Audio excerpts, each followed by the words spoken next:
welcome to a new episode of Showing Up Solo. These days, it's not enough to be a small business owner.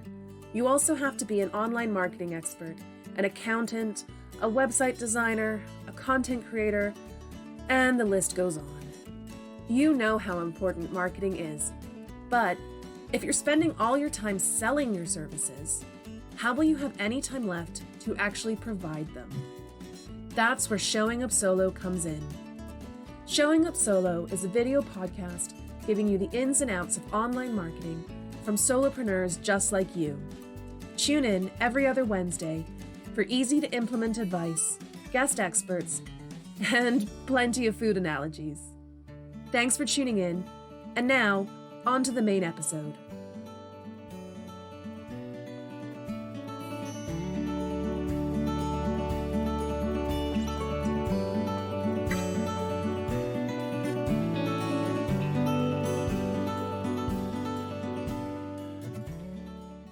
Welcome, everyone. Hi!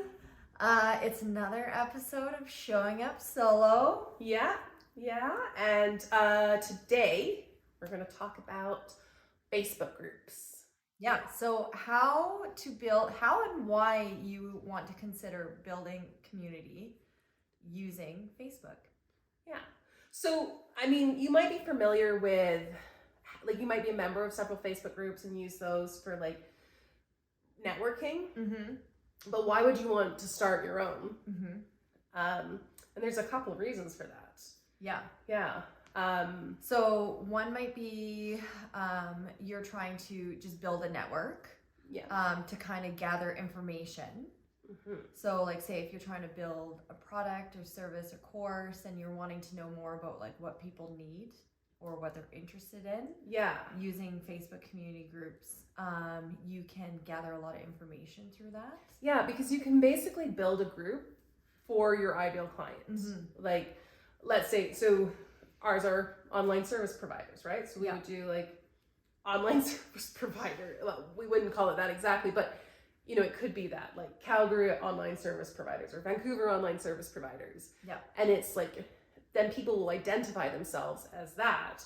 And you can use when they join as an opportunity to capture their email address. Yeah. So that you can put them on your email marketing, and then to ask them a few questions to help figure out who's joining. And then you can use and why. Yeah. And then you can use that as an opportunity to test out your content, to test out your products without selling anything. It's more of a market research hub. Mm-hmm. You can also, with permission, ask to use their email address to actually in your marketing, your email marketing, be sharing bits about your brand, the services you offer, as well as maybe what you're trying to sell to them at some point. Yeah. So you want to make sure you have the little caveat, can I use your email address? So, can I add to my newsletter or whatever? Yeah.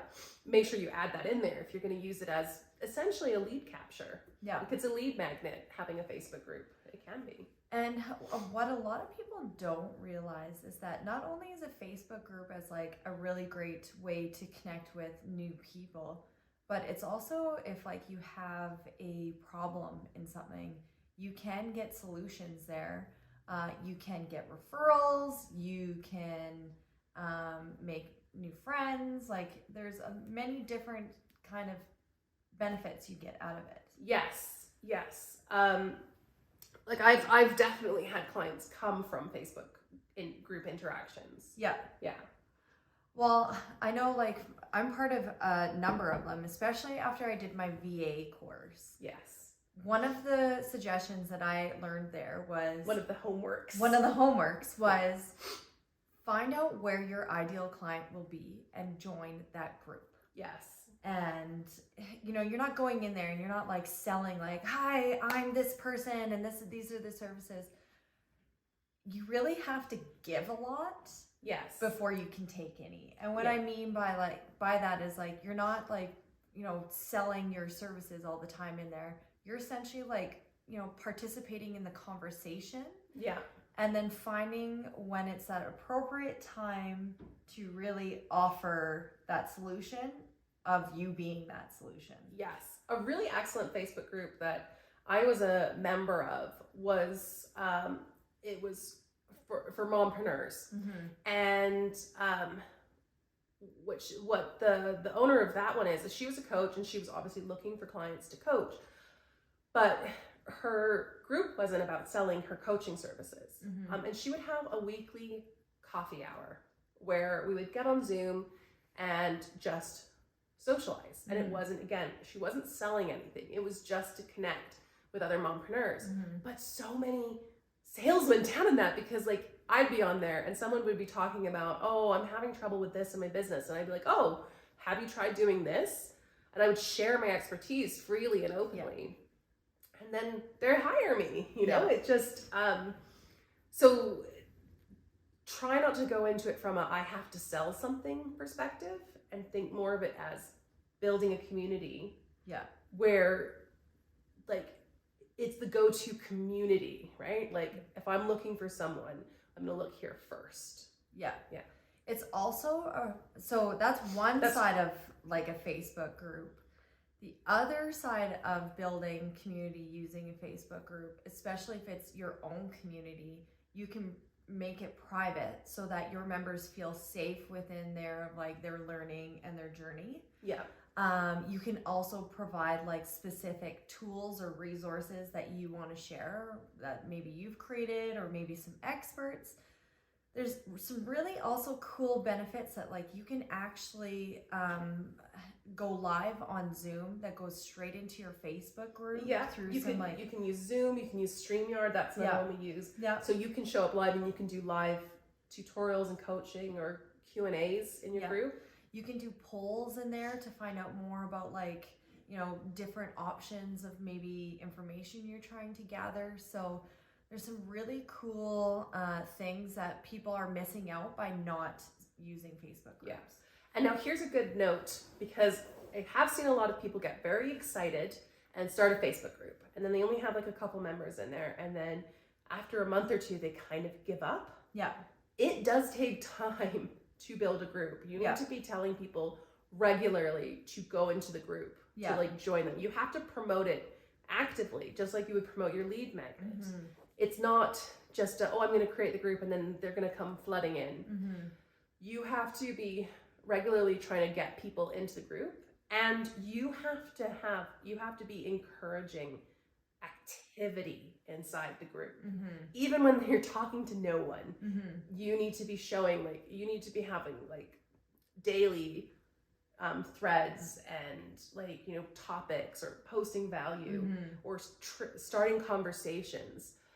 Even if it feels like you're talking to no one, because it takes a while. Like, you need your Facebook group to have quite a few members in most cases for it to be a really active group.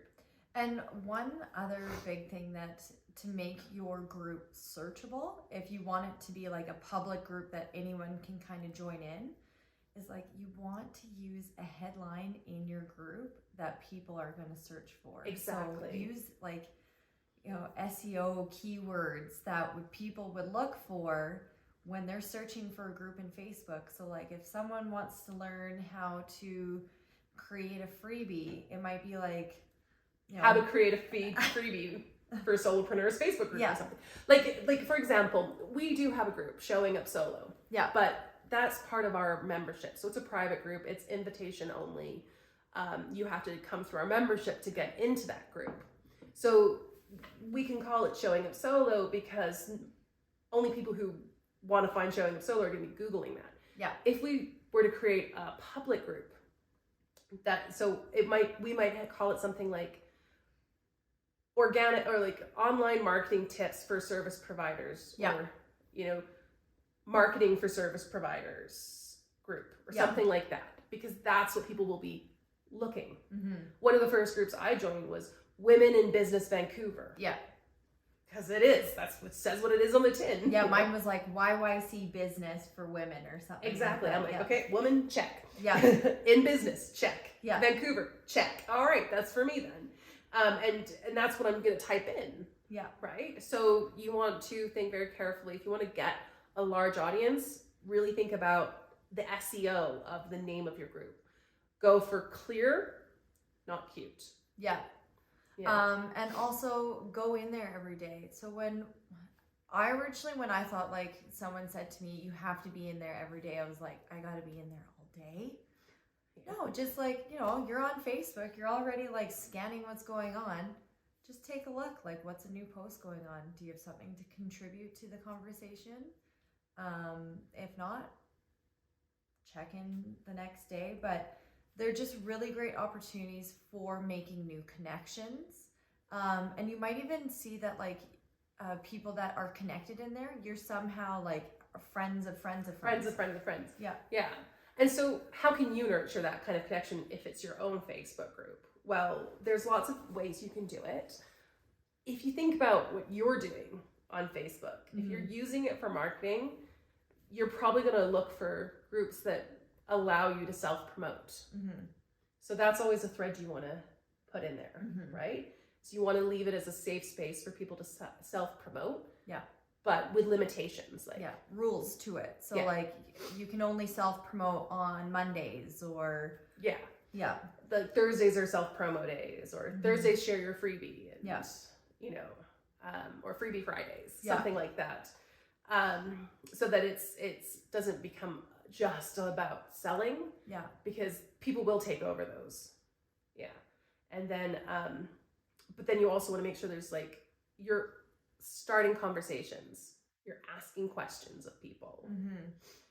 And before all of that too, I would figure out, like, what is your goal of your Facebook group?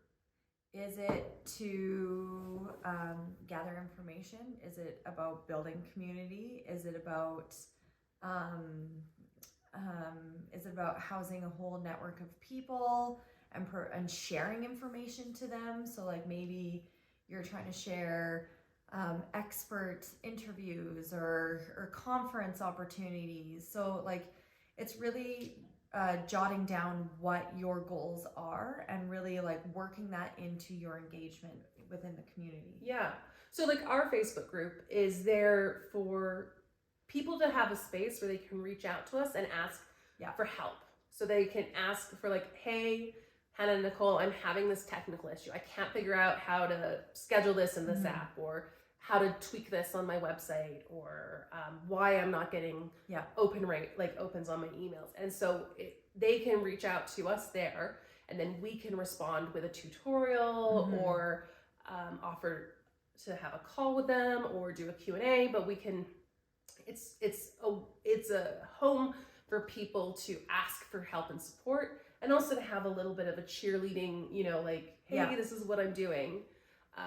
So that's the goal of that group, right? That's actually for, like, we're not using the group for lead generation. It's for people who are already part of our community. Yeah.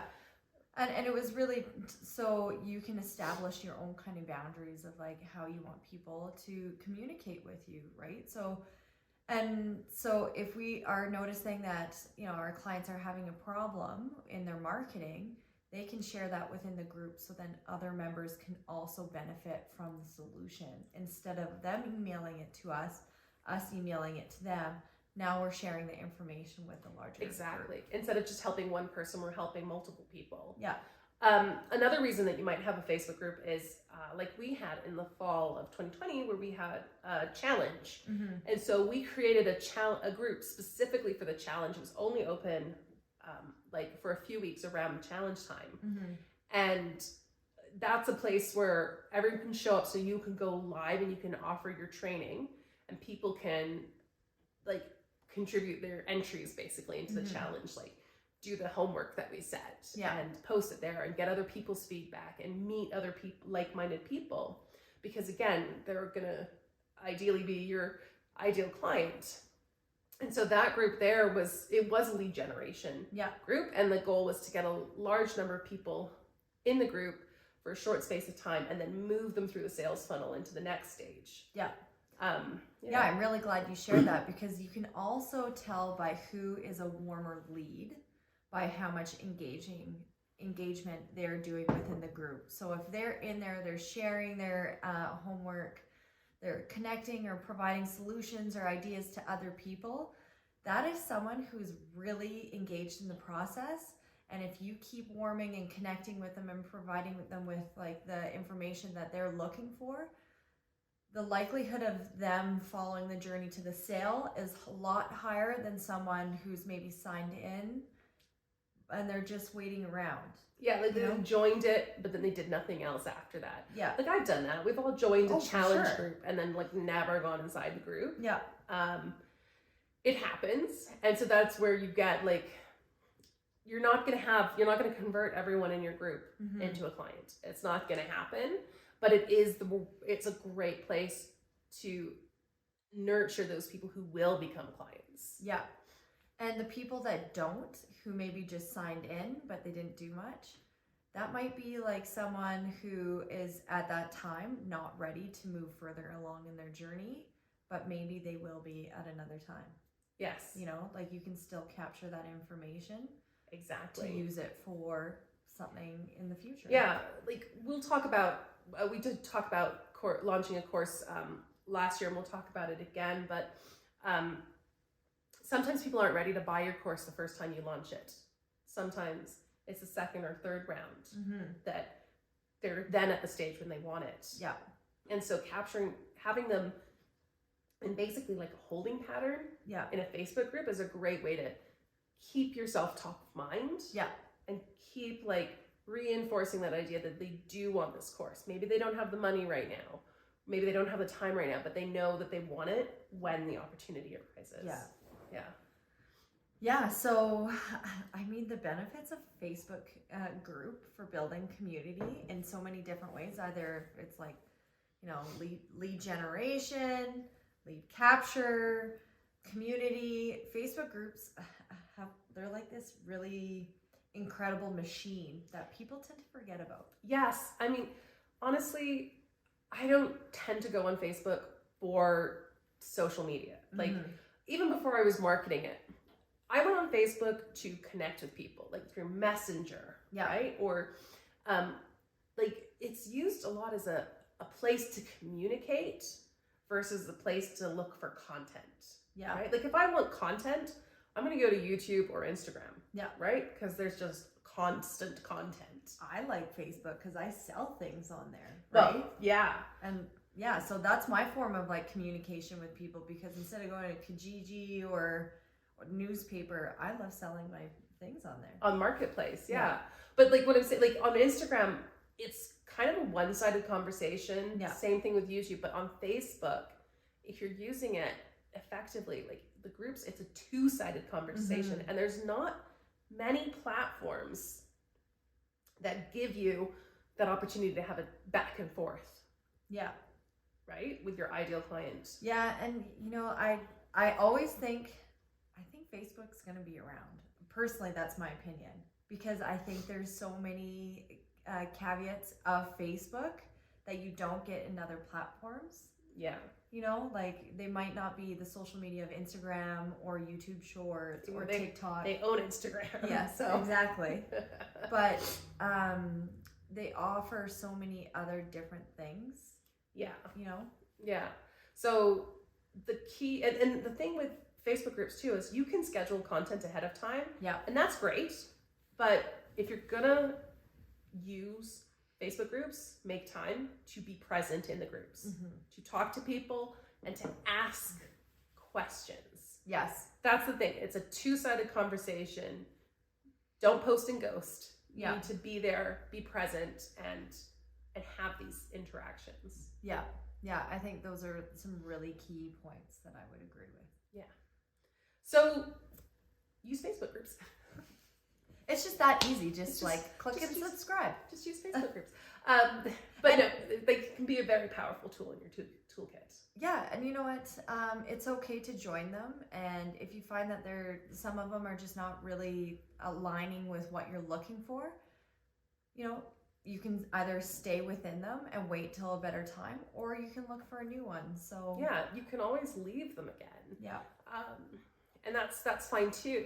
And if you're creating your own, don't be offended by people leaving it. That's information that you can use. So yeah, definitely consider integrating Facebook into your marketing plan. We have a really great expert coming on, or or did we just have him? Well, that's a good question because Yeah. Well, as you know, Hannah and I are the queen of batching our episodes. So you'll have to take a look out for our episode where we talk about using Facebook communities for your marketing. Yeah, with David Williams. Yeah. He's like the master of metrics. He is so not entertaining, but intelligent, but also entertaining because he has like these incredible stories of like relating his business with marketing and growth. And we're looking forward for that episode to air. Yeah. So anyway, until next time, thank you so much for joining us, and we will see you next episode.